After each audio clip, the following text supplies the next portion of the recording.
Doctor Jaipal YouTube channel ఇప్పటి వరకు మీరు సబ్స్క్రైబ్ చేయకపోతే వెంటనే సబ్స్క్రైబ్ చేయండి. ఎప్పటికప్పుడు అప్డేట్స్ మీకు అందించబడతాయి. మనకు లైవ్ ప్రోగ్రామ్స్, పాటలు, మన అనేక విషయాలు అనుదినము ఫ్రెష్గా మీ కొరకు అందిస్తున్నాం. దేవుడు మనకిచ్చిన ప్రతి అవయవం ఆయన కోసం వాడబడాలని ప్రభు ఆశిస్తున్నాడు. ఈ అలక్కలు, కోపగించుకోవటాలు, బెదిరించడాలు, అసూయపడటాలు, ఇవన్నీ మన ఎమోషన్స్ అండి. బాగా నవ్వుకుంటూ మాట్లాడుకుంటూనే ఉంటారు. సడన్గా ఏమైంది, ఏదో ఒక మాట వాళ్ళన్నది నీకు గుచ్చుకుంది, నీ అహాన్ని టచ్ చేసింది. అహం ఉంది మనకి, అది చాలా సెన్సిటివ్. ఏంటంటే అది అహం. మన దేశంలో అంటారు అహం బ్రహ్మం అంటారు, అంటే అహమే దేవుడు అన్నమాట. అందుకే మనం ఎవడి దేవుడు వాడే.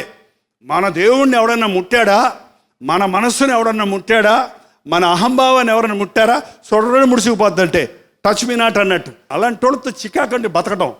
అలాగా మాటి మాటికి మూతి ముడిచేవాళ్ళు, మాటి మాటికి అలిగేవాళ్ళు, మాటి మాటికి కోపగించుకునేవాళ్ళు, మాటి మాటికి బాధపడిపోతున్న వాళ్ళు, ఎక్కువ ఓవర్ సెన్సిటివ్గా ఉండి ప్రతి చిన్న విషయాన్ని రాద్ధాంతం చేసేవాళ్ళు కరోనా వైరస్ కంటే పెద్ద వైరస్ బాధతో బాధపడుతున్నారు. మీరు వెంటనే ట్రీట్మెంట్ కావాలి. మీకు ఏ మందులు, ఏ ఇంజక్షన్లు పనిచేయవు. దీనికి యేసుక్రీస్తు రక్తంలో కడగబడితేనే ఇందులో నుంచి మనకు విడుదల వస్తుంది. నువ్వు నిజంగా దేవుని బిడ్డవైతే అసూయ ఆలోచనే రాదు. నీకంటే మరొకరు అందంగా ఉన్నా, నీకొకరు కంటే మరొకరు బాగా పాట పాడినా, మరొకరు అభివృద్ధిలోనికి వస్తున్నా, మరొకరు పొగడబడుతున్నా నీవు ఆనందించగలుగుతావే కానీ అసూయ పడకూడదు. అది క్రీస్తు యేసునికి కలిగిన మనస్సు. ఈ రోజున అనేక మందిలో ఇలాంటి ఉద్రేకాలు ఉన్నాయి. ఇవి స్వతహాగా మనలో వచ్చాయి. ఇది నీకు నాకు స్పెషల్ అని, ప్రత్యేకంగా మన ఒక్కరమే అని కాదు. ఇది ఆదాము అవ్వల నుంచి సంక్రమించిన మానవ జాతి అంతటికి ఉండే స్వాభావికమైన గుణాలు. అలకలు, బెదిరింపులు, కోపగించుకోవటాలు, అసూయపడటాలు, ద్వేషించటము, భేదాలు, విభేదాలు, పోటీ పడటం, ఒకరినొకరు విమర్శించుకోవటం, ఒకరినొకరు తీర్పు తీర్చడం, ఒకరితో ఒకరు తప్పైన భావాలు కలిగి ఉండటం, తప్పైన సంబంధాలు కలిగి ఉండటం, ఇవన్నీ కూడా మనకి పాతాదాము స్వభావంలో నుంచి వచ్చిన శారీర కార్యాలు. నువ్వు యేసుక్రీస్తు బిడ్డమైన తర్వాత నీ ఎమోషన్స్ అన్నీ పరిశుద్ధపరచబడాలి, నీ ఆలోచనలన్నీ పరిశుద్ధపరచబడాలి, నీ తలంపులన్నీ మారిపోవాలి. అదే యేసుక్రీస్తు రక్తంలో కడగబడిన వారికి ఉన్నటువంటి శ్లాఖ్యత. నీ బ్రతుకు మారటం అంటే నీ మనస్సు మారాలి. మన శరీర అవయవాలు మార్చుకోవటం వల్ల, పద్ధతులు మార్చుకోవటం వల్ల ప్రయోజనం లేదండి. వేష భాషలు మార్చుకోవటం వల్ల ప్రయోజనం లేదు. మన పేరు మార్చుకోవటం, వస్త్రధారణ మార్చుకోవటం, పై వేషం మార్చుకోవటం వల్ల నువ్వు భక్తి కలివాడివని చెప్పడానికి వీల్లేదు. నీ హృదయం మారాలి. నీ హృదయం క్రీస్తు రక్తంలో కడగబడాలి. నీ ఎమోషన్స్ మారాలి, నీ మనోభావాలు మారాలి, నీ హృదయం మారి రూపాంతరం పొందాలి. ఎప్పుడైతే మనం అలాంటి రూపాంతరం పొందుతామో అప్పుడు మన యొక్క ఆలోచనలు, మన ఎమోషన్స్ ఎలాగుంటాయంటే 22వ వచనంలో, అయితే ఆత్మఫలమేమనగా ప్రేమ, సంతోషము, సమాధానము, దీర్ఘశాంతము, దయాళుత్వము, మంచితనము, విశ్వాసము, సాత్వికము. ఏం తలంపులు ఉండాలి నీకు? ఏ తలంపు ఉండాలి? ప్రేమ. ఏంటండి? జాలి, ప్రేమ, దయ చూపించినది, సహించేది, ఓర్చుకునేది, క్షమించేది, ఆ క్రీస్తు ప్రేమ. నీ ఆలోచనలన్నీ ఎదుటివారు తప్పులో ఉంటే పనికి మనలోడా అంటాం కాదు. అయ్యో ప్రభా వీడిని రక్షించు, నీ ప్రేమతో వీడిని కనికరించు అనే ఆశ నీకు కలిగి ఉండాలి. వీడేం పాపం చేశాడో, వీడు ఎలా అనుభవిస్తున్నాడు అనటం కాదు.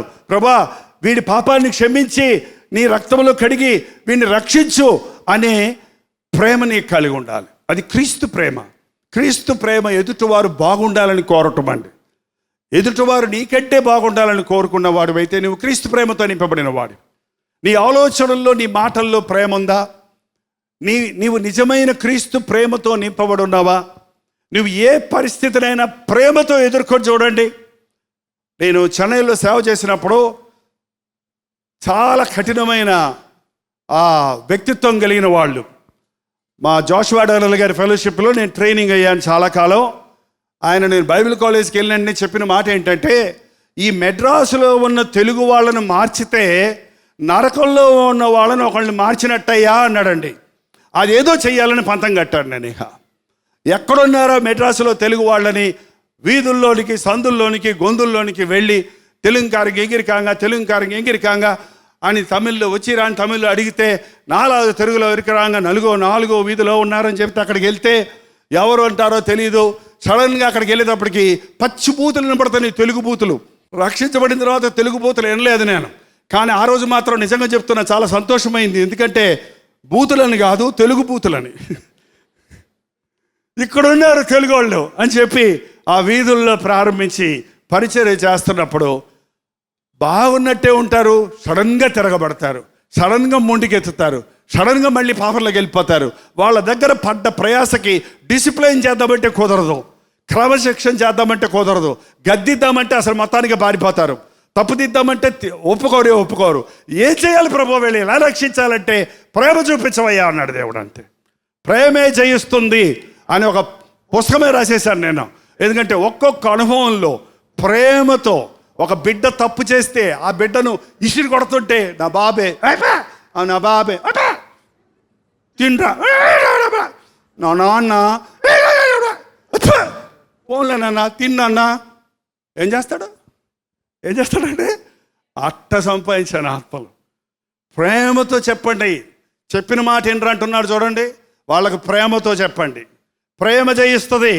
నీ గద్దింపులు, నీ అరుపులు, కేకలు మరింత బండబారేతోటి చేస్తే ఏమో ఎదుటి వ్యక్తిని, కానీ ప్రేమ నీలో ఉంటే క్రీస్తు ప్రేమతో సంపాదించలేనిది ఏది లేదండి. మొదట నా తమ్ముళ్ళని చెల్లిని సంపాదించుకున్నాను నేను. మా పెద్దమ్ముడు వచ్చాడు చూడండి, చాలా కఠినుడు. ఒకరోజు ఏంటంటో చేస్తుంటే, ఏంట్రా ఇష్టమొచ్చినట్టు తిరుగుతున్నామంట అని అంటే అని తను చెయ్యెత్తాడు కొడతానికి. కుట్టేరా అంతే, ఇంకేవల్ల చెయ్యి దింపేశాడు, ఏడటం మొదలుపెట్టాడు. ఏంటంటే తన తప్పులు తెలుసుకున్నాడు. ఓ దైవ సేవకుడు, మళ్ళీ నేను అన్నాను కదా ఫ్రీగా ఉండదు నా దగ్గర, ఓ దైవ సేవకుడికి అప్పచెప్పాను. ఆ రాత్రి ఆయనతో కూర్చొని ప్రార్థన చేసి ఆ రోజే రక్షించబడ్డాడు. ఏంటంటే కొడతావరా అని నేను కొట్టాను అనుకో, ఈ రోజు వరకు కూడా నేను సంపాదించలేకపోయేవాడు ఒక వ్యక్తిని. ప్రేమ జయిస్తుందండి. నీ మనసులో ఎప్పుడు ప్రేమ కలిగిన ఆలోచనలు ఉండాలి. సహించుకో, ఓర్చుకో, భరించుకో. ఇంకొకరిని ఏలెత్తి చూపే ముందు నేను కూడా అలా ఉండేవాడిని కదా, ఒకవేళ ఉన్నాను కదా అన్న సంగతి నీవు గ్రహించుకొని నీ మనోభావాన్ని మార్చుకొని అవతల వారిని చీప్గా ఎంచకుండా, అవతల వారిని పనికిమాలిన వాళ్ళగా ఎంచకుండా, వారు దేవుని దృష్టిలో ఒక ఘనమైన వ్యక్తి, వాళ్ళల్లో కూడా దేవుడిచ్చిన తలాంతులు ఉన్నాయి, వారిని కూడా దేవుడు వాడుకోగలడు. అంత మంచి భావాలతో ఒక వ్యక్తిని నీవు చూస్తే, నువ్వు ప్రేమిస్తే ఆ వ్యక్తిని నువ్వు క్రీస్తు కొరకు సంపాదించుకుంటావు. ఒక తల్లిగా తండ్రిగా కూడా మీ కుమారులను మీ కుమార్తెలను కూడా మీరు విమర్శిస్తుంటారు. కొంతమంది ఓరక తప్పులెత్తి చెప్తా ఉంటారు, వీడు పనికిరాడు, వీడు ముద్దు, వీడు ఎందుకు పనికిరాడు, దరిద్రుడా, నాశనం అయిపోతావు, కుక్క, పంది, ఎద్దు. మన పిల్లలు కుక్కలు, పందులు, ఎద్దులైతే మనం ఎవరమో. పిల్లల్ని జంతువుల పేరు పెట్టి తిట్టకండి, ఎప్పుడు మనుషుల్ని జంతువుల పేర్లతో దూషించుకోకండి. ప్రేమతో సహించండి. సహించిన వాడు ఎప్పుడూ నష్టపోడు. సహించినప్పుడు, ప్రేమించినప్పుడు ఒక వ్యక్తిని సంపాదించుకుంటాం. మన మనస్సు మారిపోవాలండి. ఒక మూడు తెచ్చుకొని, ఇది యాక్షన్ కాదండి. యాక్షన్ అనగానే ప్రేమ చూపిస్తారు కొంతమంది, అది కాదు. నీకు అనుకూలమైనప్పుడు ప్రేమ చూపిస్తావు, అది కాదు. నీ స్వభావంలో, నీ మనోభావంలోనే, హృదయంలోనే ప్రేమ ఉండాలి.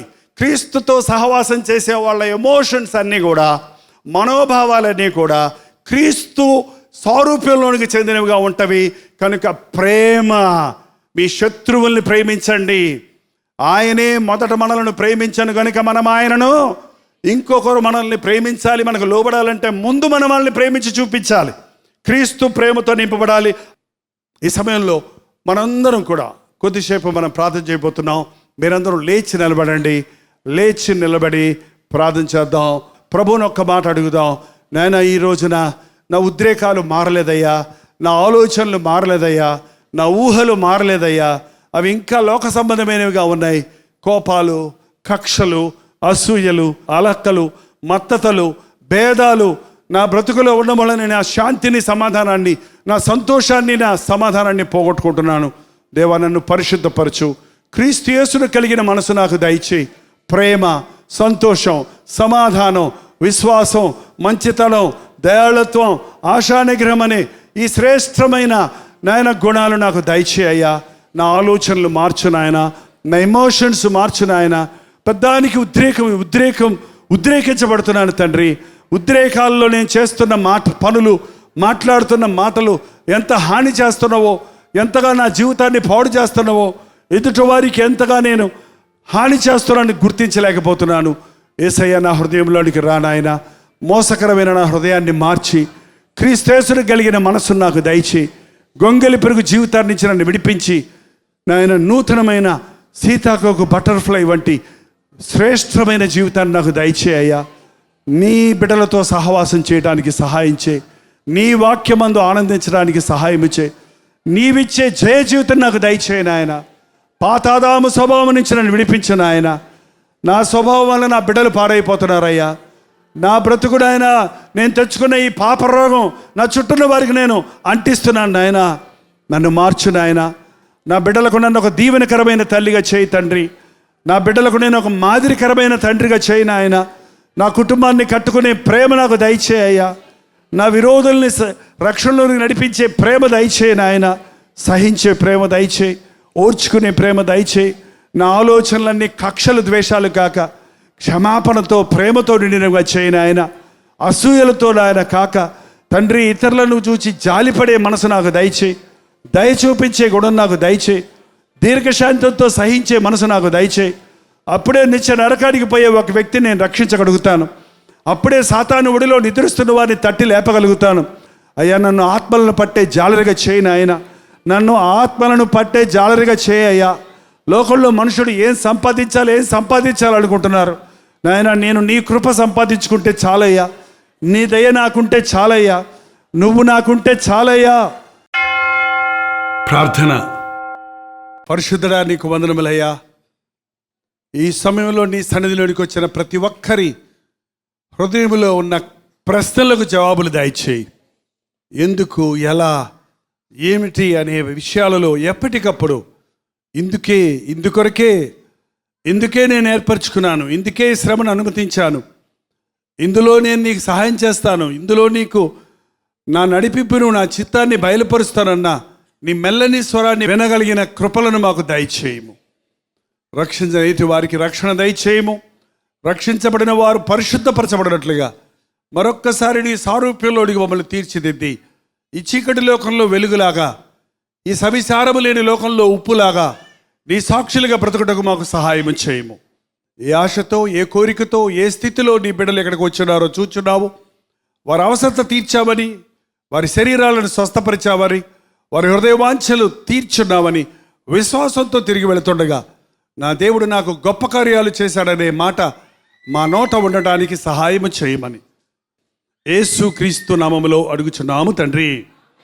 మన తండ్రి అయిన దేవుని యొక్క ప్రేమయు, కుమారుడైన క్రీస్తు యొక్క కృపయు, ఆదరణకర్త అయిన పరిశుద్ధాత్మ యొక్క సహవాసమును కూడి వచ్చిన మనందరికీ ఇప్పుడును సదాకాలము తోడై ఉండనుగాక.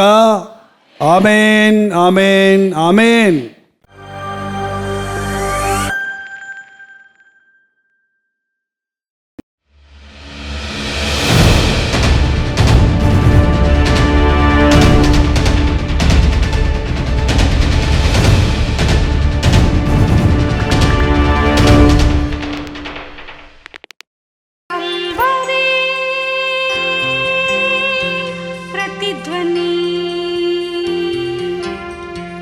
कल्वरी